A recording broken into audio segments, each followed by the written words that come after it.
Hey, welcome aboard, everybody. It is the Thursday edition of Heading Back to the Window with Scott and Scott. I am your host, Scott Steen, lead handicapper at winnersandwiners.com. And I'm your co-host, Scott Reichel, senior handicapper over winnersandwiners.com. And together we do this every day, so we're glad you're here. Don't forget to stop by and check us out tomorrow, not just for the regular show, 3 p.m. Eastern, 2 p.m. Central, but vroom, vroom. It's NASCAR. Do you know where we're going this week, Scott? I actually do not. Fontana, California. Daytona's cousin. Yeah, it's a weird track. So, in my defense, I always do my NASCAR research the day before the show. I'm doing it later tonight. Very good. If you asked me that question tomorrow, I would have known where it was. By the way, don't forget to do Clar. I forgot to talk about it in the meeting that we just had for an hour. So I didn't forget. I have the Google Calendar, beautiful thing. You forgot last week, so that's what I'm saying. Don't forget. Google Calendar, beautiful thing. Yeah, it is. Crash landed in the house and on the way to work, fellas. You ready to talk a little NBA? Absolutely. Welcome back to the NBA. G Money checking in, and hello to you too, G Money. Temple plus 12. Big X is in the house. Nathan Cerna. Scott's Kentucky screwed me first half money line, but I did manage to hit a 5-team college basketball teaser for 3 units. Okay. I said I liked the under in that Kentucky game. I think the under. I know you did. I like the over. So what's up? Yeah, I know. Mm-hmm. Oh, dude, I had a horrible day. Horrible. Plus, I had food poisoning. So, from what? Remember people were like saying that I looked tired and shit. Yeah, I did, and I felt like crap. I got off the air, and it just started coming out. So, that's what I'm saying. From what?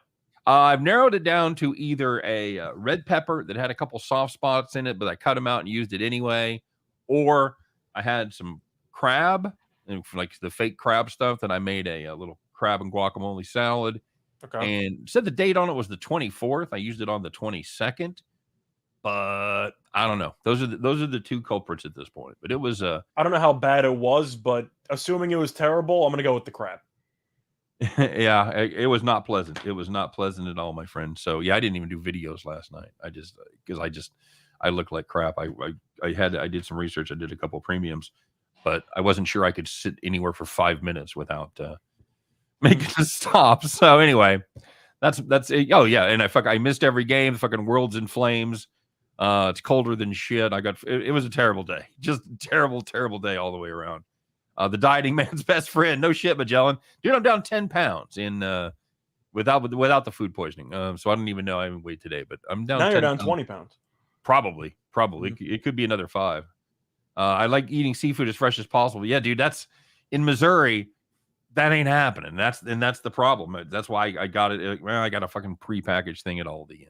Well, yours is also imitation, so that helps. I know better. It's basically white fish with some orange shit painted on it. And they go, it's crab. So, but the white fish could still be bad. So, yeah, no question about it. So it's good to be here. Of course, I want to remind you guys, don't forget to like and subscribe, all that stuff, and check out our pal Chris King over there doing his thing on Just Parlays. Chris and Jim. Let me tell you something, dude. This guy, he's fucking on fire and he's hitting the parlays. I may have to rethink my whole life about not playing parlays because. This week he hit a 4-teamer, and an 8-teamer. An 8-teamer. I don't even know what that pays. I'd have to look it up to see what an 8-teamer pays. And then last week he hit 4 2-teamers, a 4-teamer, and a fucking 6-teamer. They're all there. It's not bullshit. It's not like fucking somebody put it on Twitter. It's on his videos. That's hard to believe, man. That's a year. If you play that right, that's a year's worth of profit right there. Yeah. Like an 8-teamer. Listen to his show. It's incredible. And he's like a senior version of you. He's got a very not quite didactic analytical mind. No, I was talking about memory, not quite a didactic even didactic memory, but just a very good memory for sports. So yeah. Ryan Page, Chris King is on fire. Yeah, if you guys listen to him, you know I'm not bullshitting you. So, and if you don't listen, you should. So I know that's a lot of time to carve out for us. That's we're asking for 2 hours of your life. So I know, but yeah, Ryan Page said he had a 3-teamer for $1,000 yesterday. Had a 13-teamer yesterday. Arkansas killed it. Arkansas State. Oh God, no pressure, Scott. No pressure. Chris King has great powers. That's why I started listening like an autistic genius. I don't think he's autistic, but yeah, I'd go with the genius part. Denver -4 against Sacktown tonight, Scott. Should we just fly into the NBA? You smell that? Is the NBA coming back? It's a little fishy, that one. Oh, don't even start with it. I don't even want to talk about that. I don't even talk about a bad fish smell. Just saying, though, that Denver line does look, I'd say, questionably short. I actually like Sacramento in that spot, but I'm going to stay away completely. Denver was... I got to ask you, though, in general about the NBA, because this is kind of the main underlying theme that people recognize but don't really know what to think about. What are your thoughts on teams that were playing really well or really poorly entering an all-star break coming back? I think if you'd have to look for the reasons. If some of the guys were banged up, if you had some injury problems, some guys that were in and out of the lineup, or maybe they were out for a couple of games, you give them 5 days to get well. So I think that's a huge plus. But as far as like the streaks go, I don't think that does much one way or the other to cool them off or heat them up. You? I'm not really sure. I feel like every team's a case study, but Denver was playing arguably its best basketball of the season going into the break. Sacramento was not, but now Sacramento is back home. They can potentially hit the reset button. Denver looks like the obvious play. I'm not doing it. No. I do think that Sacramento has some talent that Denver can't exactly match up with pretty easily. Like, you're looking at Denver. Of course, nobody can guard Jokic. You look at the rest of the team. Do they have a lot of talent elsewhere? Not really. You look at Sacramento. They're not a good team, but does Denver have anybody to put on De'Aaron Fox? No. Do they have anyone to put on Sabonis? Not really. Do they have anybody that really matches up well with Harrison Barnes? Not really. I do think Sacramento has some pieces that could give Denver's defense some issues, so I'm going to go with the Kings. Okay. All right. Very good. Hey, before we go too far, don't forget to check out our buddies over there at BetMGM. Doing a couple great deals right now. Of course, all the details are in the show description. Basically, Scott, now the NBA's back, $10, $200 if somebody hits a three-pointer. All you got to do is bet $10 on any NBA game, and you get that little bonus. And, of course, it's a free first bet, once again, up to $1,000. All you have to do is deposit $10 or more, and then the first bet is pretty much on BetMGM. So, yeah, there you go. Somebody asking about the Marshall Middle Tennessee contest here for today. Middle Tennessee, Scott, good team. They've been a good team, especially like you said, against the number and at home. 9-2 at home against the spread. They've been good as a favorite, 11-2 against the number. So they beat the teams that they should beat and take care of business. Very good in conference play. This Marshall team has been a train wreck for, I don't know, pretty much most of the season. They've had a little rally lately, winning 3 of their last 4. Meanwhile, the Blue Raiders, Scott, won 6 straight, covered 5 straight. I think we're getting a pretty good number there. It's another fishy number if I'm telling the truth, because 6.5 seems almost a little short against this Marshall team. Having said that, I don't want any part of the Thundering Herd right here. What about you, buddy? Well, we had the story, same exact story, the last time Middle Tennessee played. They played against UTEP at home. Money came in on UTEP, and I didn't care because Middle Tennessee State was undefeated at home. I believe they were laying 5 in the end, and they smacked them. So now you have Marshall, who is 3-9, both straight up and ATS on the road. They beat Southern Miss on the road last game. Congratulations. Southern Miss, hell of a team. What have they lost, 10 in a row? Yeah. Like, they're atrocious. Not good. I'm going with the Blue Raiders because at home, they will really just bend anybody to their will. And yes, Marshall has talent, and they could keep it close. I'll believe it when I see it. I'm going to go ahead and go with the Blue Raiders here. I have to. They played this game about 3 weeks ago in West Virginia there, and Marshall was actually favored by 2.5. Middle Tennessee won it outright by 2. This is a Marshall team that likes to put up some 3-pointers, but we've talked about them before. They're not particularly good at it. They shoot less than 30% from distance, but they can get hot. So the games where they have won, they've gotten hot from beyond the arc. So we'll It's see also how the defense. I mean, you got D'Antoni's brother, who's the coach. You're not going to guard anybody. I mean, that's kind of what Marshall does, isn't it? Yeah. Yeah, it pretty much is. So we'll see how that one goes. I think you and I are both on Middle Tennessee State there. Murray State -3. Does that smell a little bit? Could that be bad crab, Scott? It definitely does smell a little bit odd, but Belmont's a psycho team. I mean, we've talked about this Belmont team the entire season. They're 24-5, so record-wise, they're good. Of course, they're going to need to win the conference tournament to actually make the tournament, so they're one of those teams. But Belmont's a team that you want to trust, and then as soon as you're at the finish line, they blow a game and you're back to where you started. I can't trust Belmont. Murray State, the entire season, has been extremely solid. They're 26-2. They're 14-0 straight up at home. They're 8-2-1 ATS. Belmont does look like the potentially sharp play because of how low the line actually is. I'm still going Murray State because Belmont could play well. They also could play poorly. Murray State's just more consistent to me. So I'm going to go with the Racers at home. Yeah, this is a Belmont team that I think has a lot of love from their past performances. I think they've been a little bit overvalued in the market all season long, and if anything, they've been overvalued lately because they have won. What have they won? 10 straight, and they have failed to cover the last 6 in a row. So that's actually just impressive. That's like Kansas City Chiefs last year territory right there. Yeah, it really is. That's exactly what you're doing there, because it just speaks to the way this team is perceived by not only the books but the betting public as well. So I've got, for me, it's Murray State or pass. I've got to do it. I'm not going to bet against the Racers at home. The only time they've even pushed at home was a 20-point line against Edwardsville, where they just ended up winning by 20, and that's a fucking crapshoot to me. I don't give a shit about that. If somebody's a 19-point favorite and they win by 18, and that doesn't mean they suck, against the number. You're pulling the people with like 5 minutes to go. I'm not going to overreact to that, but very true. I mean, Belmont could easily win the game. Of course, they're a very talented team. I think we would agree that it's not even close. These two teams are the best two teams in the Ohio Valley. Murray State's better, but they're easily the best two. I don't think it's really close, but I'm going with Murray State at home because, kind of like Middle Tennessee, they're undefeated at home.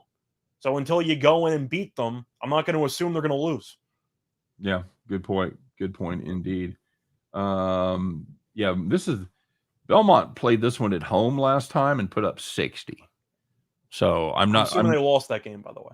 Yeah, 82-60. Now I'm not predicting a repeat of that. I wouldn't be surprised. They've stepped it up offensively the last 3 games. I wouldn't be surprised to see them get to 68, 70. I don't think that's enough. I think Murray State can take care of business. I like the over in the game. I think you'll see points. There has been a little bit of an uptick towards the over. Yeah. I do agree that Belmont offensively just had a brutal game for the first time around. I think they'll do better. I think they'll probably score 70, something around there, maybe even a little bit more. But Murray State could really push 80 here.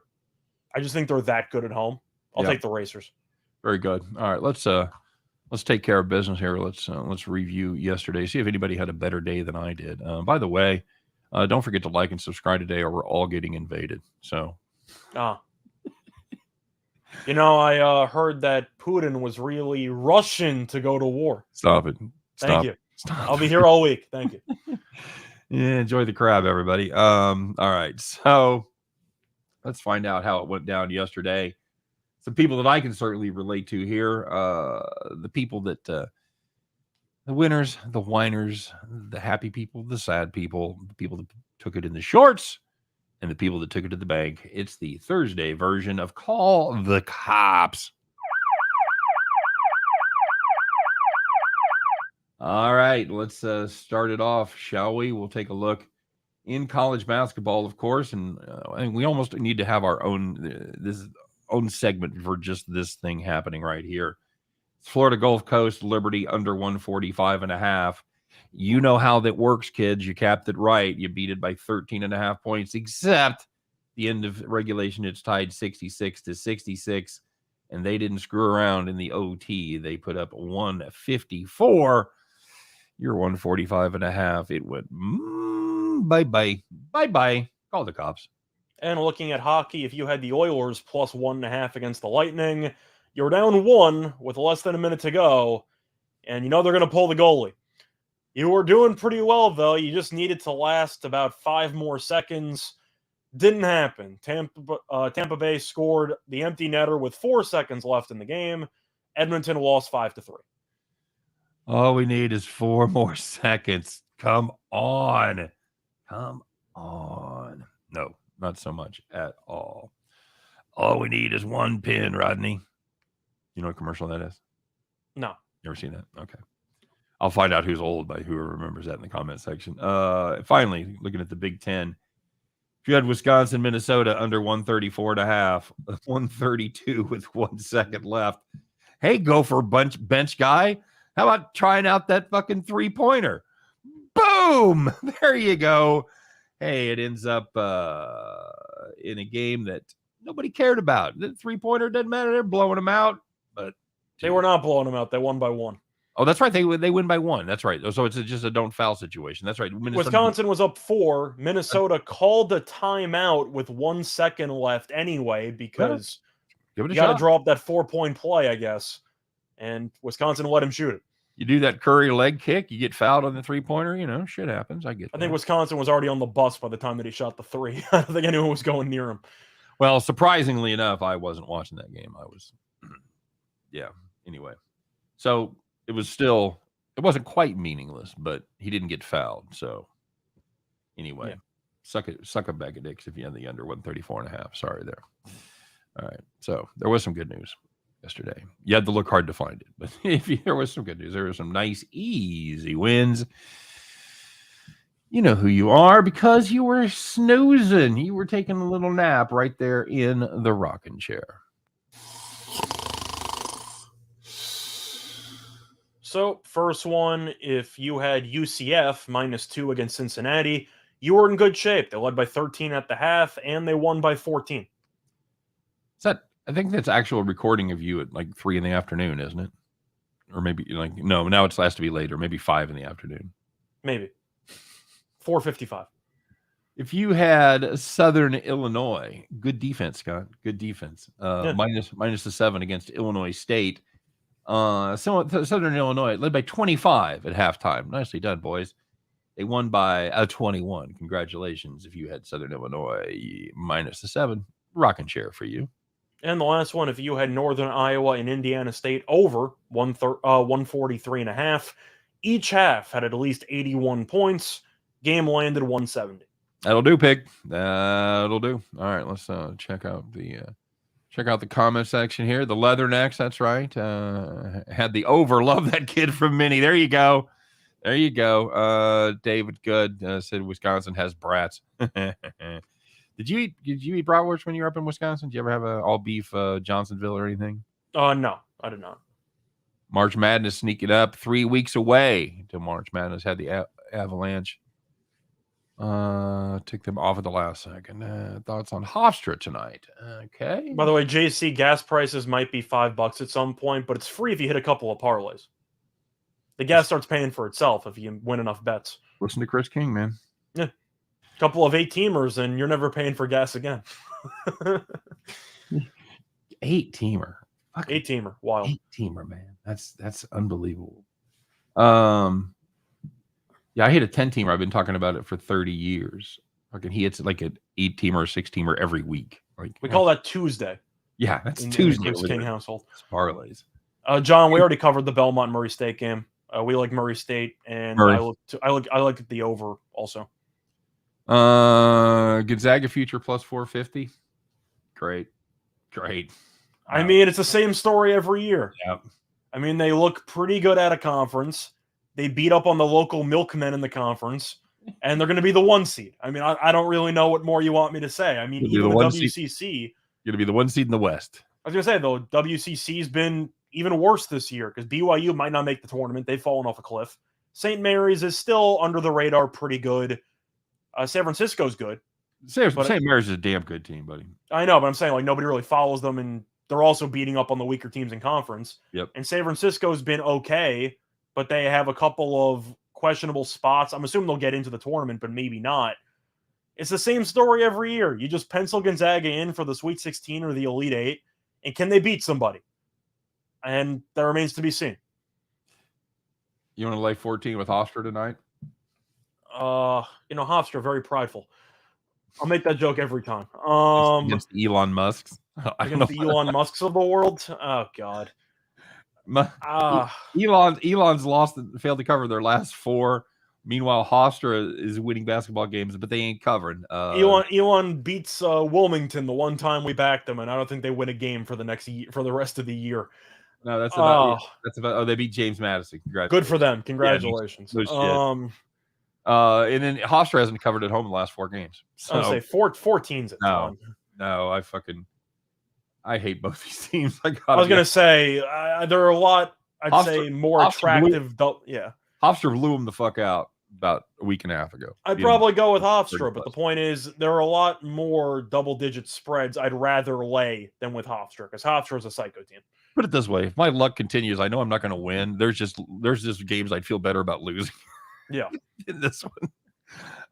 Man, isn't that right? Like I have a great start to the week, and then I have like an average Tuesday, a little bit down, and then I have a horrible Wednesday, and I'm like, oh fuck, I'll never win again. Jesus. Well, that's what I basically said on yesterday's show, was that we hit everything on Tuesday, and it's like, all right, you know how this is going to go. Wednesday is going to be a bit rocky, and that's pretty much how it went. So hopefully we bounce back on Thursday.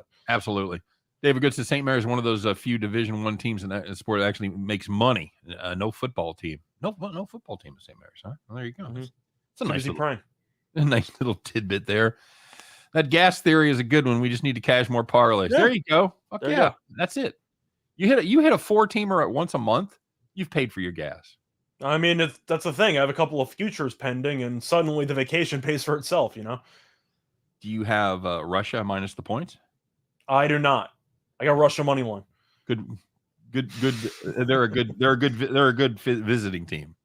They have a lot of numbers. So they do well on the road. They've got numbers, bud. They got numbers, man. But Arizona 11 minus Utah at Utah. Yes. I'm not even looking at it, but let me break it down here. Meanwhile, I'll let you weigh in with a more thorough look. Well, I see somebody ask Magellan talking about how you can buy a Tesla. You can forget about the gas. If you back Hofstra and you win, I'm not encouraging it. But then you can afford a Tesla by fading the Elon Musks. I don't know what more you want. But anyway, Arizona minus 11 against Utah. I mean, I mentioned my thoughts about the Pac-12 in the past. I think the Pac-12 is a bunch of psycho teams. But Arizona, I might have just caught them on a bad day against UCLA because they've killed people. I mean, this team just boat races opponents. I got to go with Arizona, don't I? I think so. Trying to find out any reason why I wouldn't do that, but I'm not seeing it. This Utah team has been pretty much underwhelming most of the season, if not all of the season. So, yeah, for me it's Arizona or pass, even on the road. And you know how much I love laying points on the road in conference games. But I'd say let's be a little bit generous towards Utah's defense. Let's say Utah gives up 78. Okay. Are we sure Utah gets to 68? Nope. So I can't take Utah. That's like best case scenario, 78. Like Arizona can come out and score 90 and nobody would be surprised either. That's and Utah's got some injuries they're dealing with. So yeah. Brandon Carlson is beat them by 18 about a month ago. Didn't cover though. Line was 19. Fuck off. In Arizona, 7-2 on the road, straight up and ATS. Utah could keep it close for a little bit, but Arizona, I just think has another gear, and Utah just doesn't have it. So if Arizona does sleepwalk, then Utah will be close. If Arizona wants to make a statement, if they want to actually, show out, they can win by 25. There you go. What are you talking about, JC Stone? Weed, sports betting, and concealed carry. Paradise. Arizona. State of Arizona. Oh, okay. Now, see, in Missouri, if you, and I think this is, I don't know if this is nationwide or maybe just Missouri. If you have a legal weed card, you can't have a concealed carry license. Really? Yep. Yep. Okay, interesting. Weird. And 120 degrees in July. That's right. A pass on the It's a dry heat. It's a dry heat. You know what? So is an oven. Yeah. Nobody's fucking spending the spring in there. It is brutal. It is. I told you this before when I went down to spring training in like in March, and you get up at 10 in the morning, and you can that sun feels like it's about 8 feet away. It is Walking across the street in Las Vegas when it was 114 was definitely an endeavor. Yeah, it's the same kind of thing. So, a couple of things we want to talk about here. So let's get to it. As far as other things that happened yesterday, let me get everything set up here, man. Sorry, we're back and forth. All right. Oh yeah, we have to talk about this because I had the over in this game. You want to talk about how indicative Mount St. Mary's will ass punch Sacred Heart. Okay, thanks, Garrett. Ass punch, Scott. Yeah, that's not good. That's not good at all. So let's find out why. Indeed, once again, we're not mad. We're not guys that get mad, but we are just a little bit disappointed.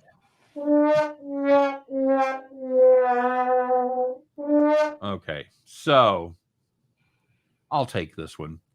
If you were playing the Evansville Loyola Chicago game last night, well, if you were on Loyola Chicago, congratulations, you covered. I don't know what your number was. You covered it because I think it was 20.5.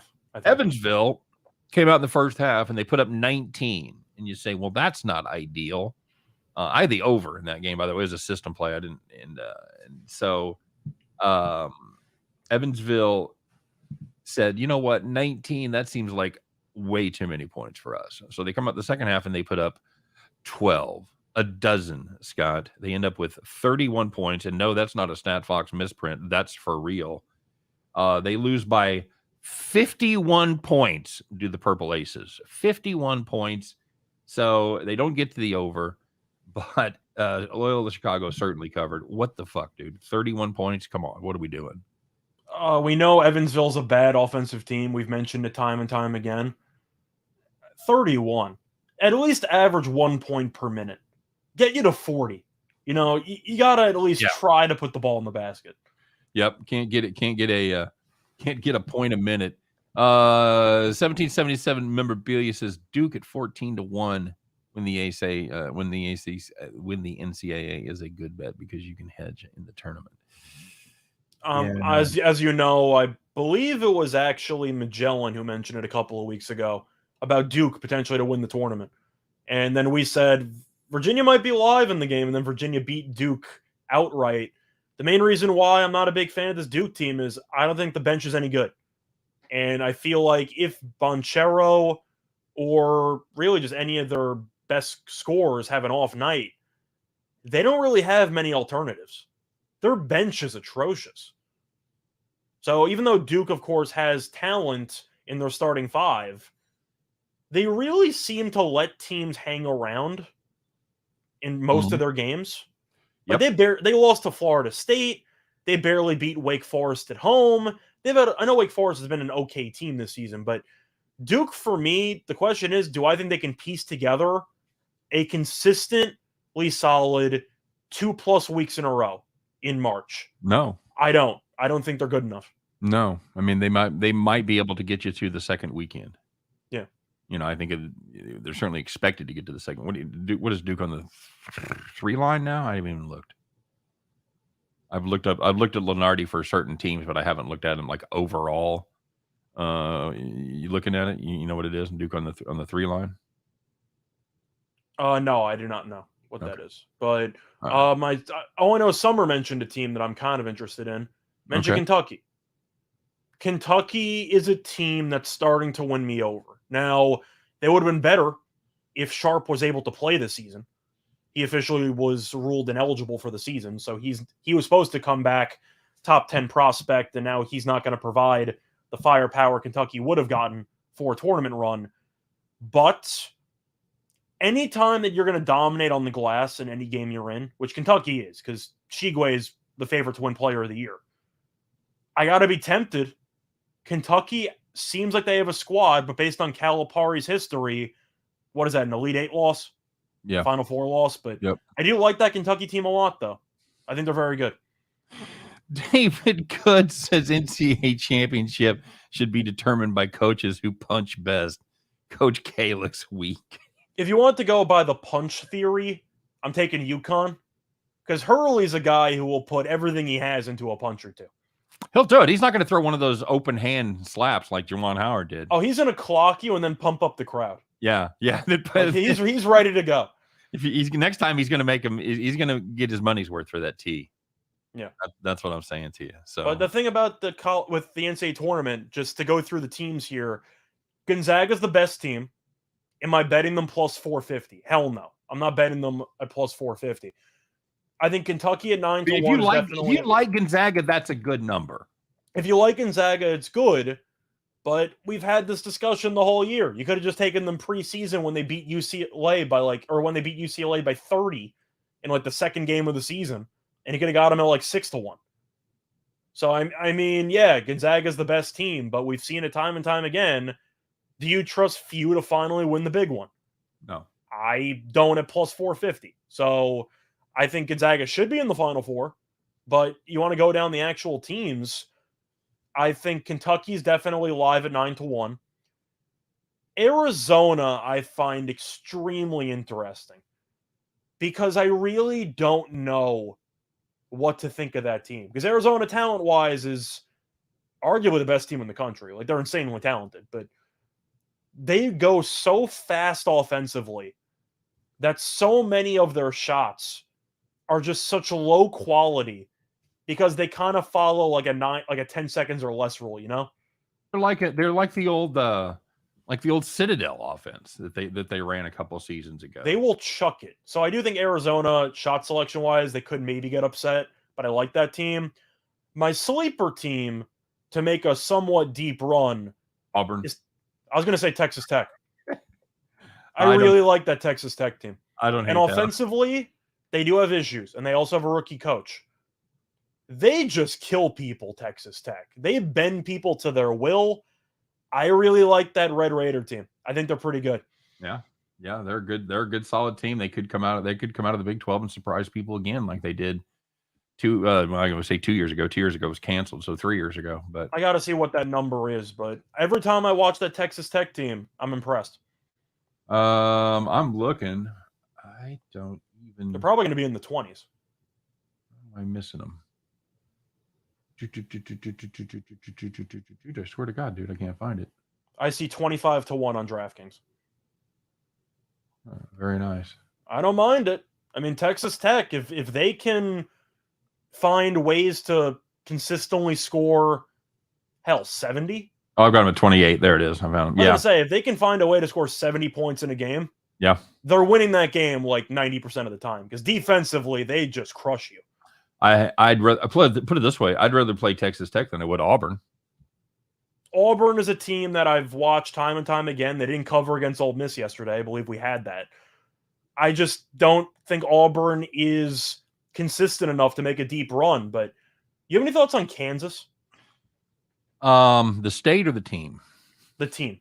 No, lovely state this time of year. Well, unfortunately, they don't get to play K-State in every tournament game. So this is a team that is pretty consistently underperformed in the big dance. I don't see anything that I especially like about this team. They've worked their inside game pretty well. I still I don't love their guard play. I'm just asking because we know they're in good form lately, but we've seen this movie before. Yeah, I'm not getting involved in them. If I was going to play a Big 12 team, I'd probably play Baylor or I'd play Texas Tech before I'd play KU. Somebody said I liked Purdue. Bronco Devil said I liked Purdue until recently. Man, I've gone through. It's like dating a crazy girl with me in Purdue. Mm-hmm. I loved them, then I hated them, then I loved them, and then I hate them again. Matt Painter will single-handedly prevent any way that they can win. Yeah, it's very frustrating. Problem with Duke is they don't have any seniors, veteran players. Yeah, that's the problem with a lot of squads. With the one and dones or the two and dones, whatever. You don't have a lot of veteran leadership, and that's. Sometimes you see teams like the mid-major teams make deep runs, and it's an all-senior team. I think that's a very important thing when it comes to that time of year. You know which player does give senior leadership to his team though? Is it Timmy? Timmy, yeah. Well done, you got it. Bravo. All right, so we promised to talk about a little NBA, Scott. We got the NBA back. We got 7 games tonight. So let's talk about that. You know, we talked about you said you were on a show earlier today. You had to give out your favorite dog, and you looked at Detroit catching 6 from Cleveland. You don't hate that, right? I like that number, especially with Garland and with LeVert being out. It seems like a pretty good spot to catch points. Of course, you're backing Detroit, but this is really a very good spot to back Detroit. And if you don't think it's worth backing, then you're probably never backing Detroit for the rest of the season. Never backing. Don't even come sniffing around next time, because there'll be no next time. Yeah. Somebody was asking about. Well, you mentioned the dog part. If you want to go really nuts for an underdog, do it. Oklahoma City. Do it. I don't mind it. Oklahoma City. Yeah. Shea Gilgeous-Alexander's back, so that definitely helps. Of course, they're missing Dort, but now you still have Shea with Giddey. But you're looking at the Suns. I think they're the best team in the league. I got a lot of features on them.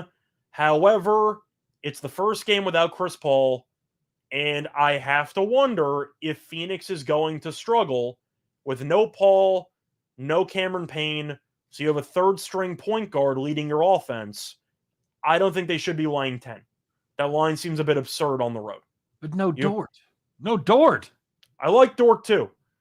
But I think you would agree with Chris Paul being out and with the front court depth issue for Phoenix. Do you really want to lay 10 on the road? No, I don't. And again, they're going to have to adjust without Chris Paul.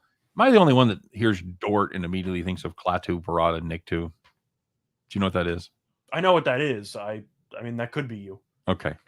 It could be just me. Hey, somebody asking about UAB minus 15. God damn. This is a good UAB team that plays a lot of that doesn't play much defense. Very, very prolific offense. Going up against UTSA. They're so bad. UTSA, they're so terrible. They really are. They've been okay at home as far as covering the number goes.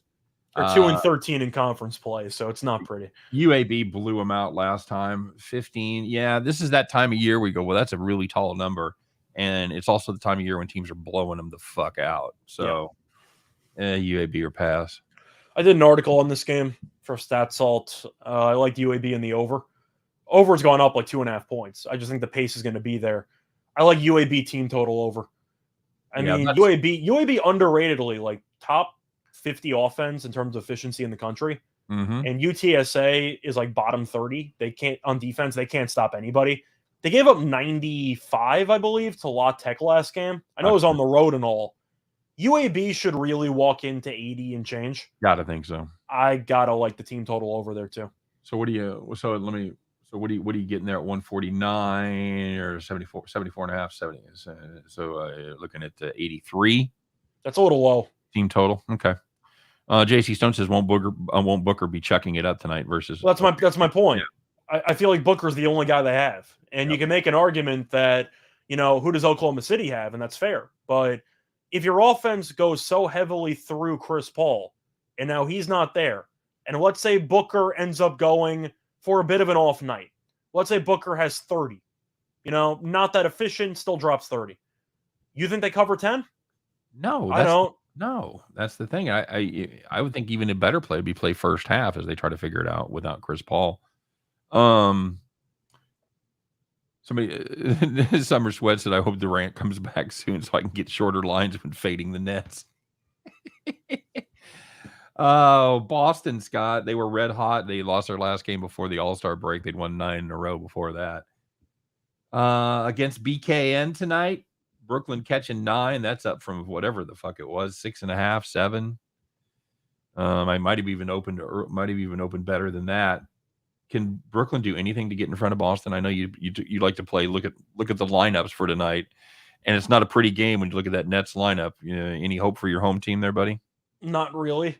The first time that they played, or I should say the most recent time they played, it was the largest bet I ever made on the Celtics, right. And they won by 35. Like, they just killed them. Yeah. I think the biggest loser in this game is TNT, because TNT has to broadcast both of those games involving the Celtics and the Nets, which is just a disaster for ratings. But you can make an argument the Nets will look better because Seth Curry is now there, Drummond's now there, whatever. But this team is so bad, just based on the actual talent. Yep. They lost by double digits to the Wizards last time out at home.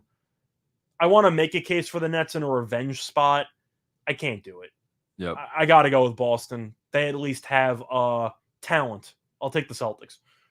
Yeah, I'm with you. I think a little bit of the value's gone. You start getting up in the 9 range, that gets a little sketchy for me. I would have been involved at 6.5 or 7. I'm probably not going to get involved at 9, but I'm looking at maybe a Nets team total under. Yeah, I'm just not sure how they get to 100.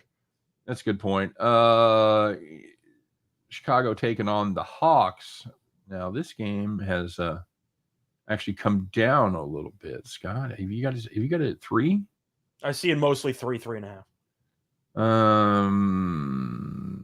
No, I don't see any injury news that would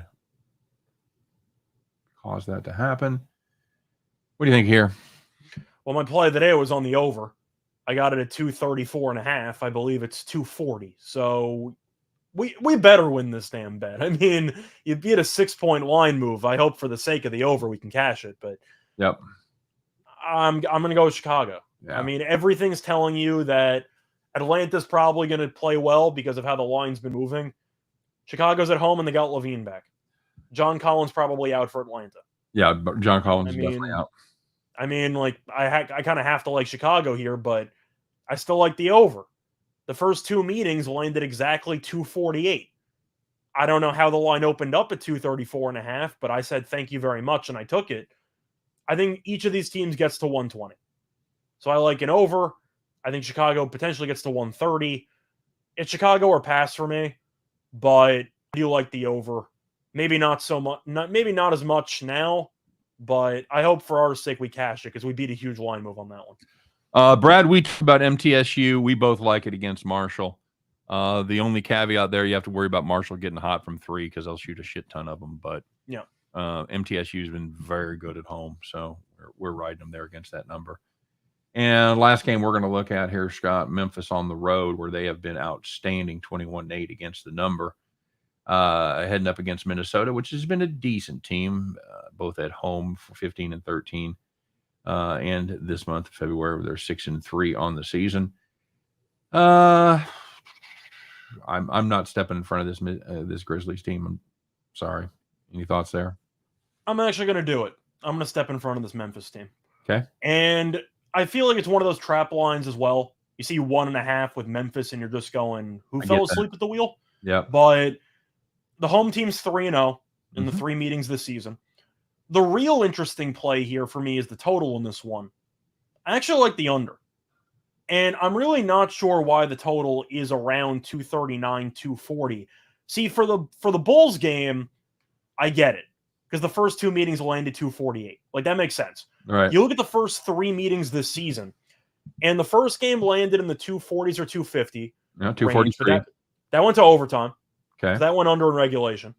Second game landed 233, and the third game wasn't close either. I don't really know why this total's at 240. Yeah, I mean, I think the last game was probably the most indicative, and that landed 224.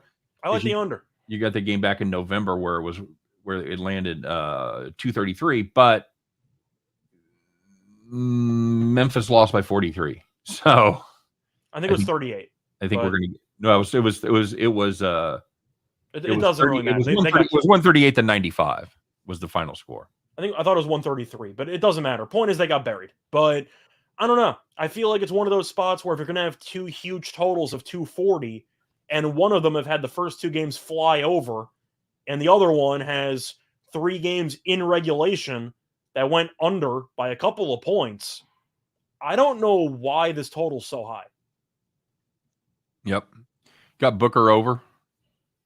I'm not going to take the under on Booker. I mean, the thing is, I feel like if you like Phoenix in this game to cover, I don't, but if you do, just parlay it with Booker over, because the only way they're going to cover this number is if Booker goes for like 35. I think you'd agree with that. Yep. There's no other way around that, man. Okay. Well, that's about a wrap here for today. I got to put one more point in here. We still got I've still got an Arkansas State left over. Hang on, let me change that out, and then we'll be good.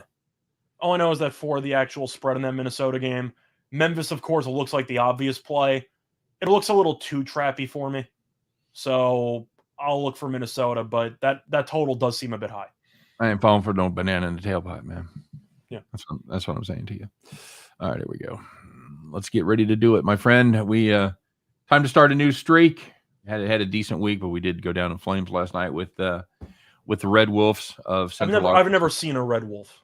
No, you didn't see any scoring last night. That's for sure. Mm-hmm. So let's see what we got cooked up for today. You guys know what time it is. It is time to put on those overalls, adjust your straw cap, climb aboard your John Deere, get out your car keys with that lucky rabbit's foot, and fire that motherfucker up because it's time once again. We came up with this today. It's going to work better when we win, but I'm going to say it now because I'll forget it. It's time to unleash. We got a name for him. It's the Cash Cow, Scott. Mm-hmm. Get ready to bet the farm.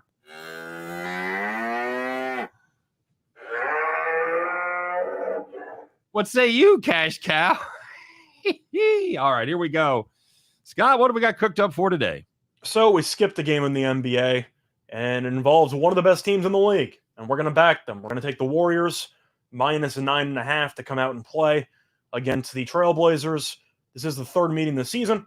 Golden State won the first two meetings by 10-plus points. Portland's projected starting lineup is not very good. You got Anthony Simons, who has been very solid. You have Ellerby, you have Josh Hart, you have Justice Winslow, and you have Watford. And the reason why the lineup is so poor is because, of course, Lillard is injured. Nurkic just got ruled out for a month, so he's out. And Covington, McCollum, and Powell all got traded. So this might be a bottom three starting lineup in the league. It's an absolute mess, and I think Golden State could very easily win this game by 20. And to go through some efficiency numbers, Golden State ranks tied for 8th in offensive efficiency. Portland ranks in 19th. And in defense, Golden State ranks 1st, and Portland ranks tied for 26th. Portland really should get buried if Golden State tries at all in this game. We think they will. First game out of the break. Give us the Warriors to win by double digits. There you go. Back on the train here with Bet the Farm, so that'll do it for our Bet the Farm play. Big fans of the Warriors tonight. Get your bottles out and clink them on your fingers as the Warriors play and cover that number. That's going to do it for the show for this Thursday. Once again, we thank you guys for joining us. Don't forget to stop by and check us out each and every day, Monday through Friday, 3 p.m. Eastern, 2 p.m. Central. And tomorrow, we'll be doing our NASCAR show with Chris King, the one and only. Maybe I'll have some NASCAR parlays for us. That'd be cool. Okay. We'll be doing that about 4 p.m. Eastern time. So stay tuned and check that out as well. You guys have a great day. Good luck on all of your plays. Once again, thanks for joining us. Come back tomorrow and see us, as Scott and I will once again do our very best to help you to head back to the window. Take care.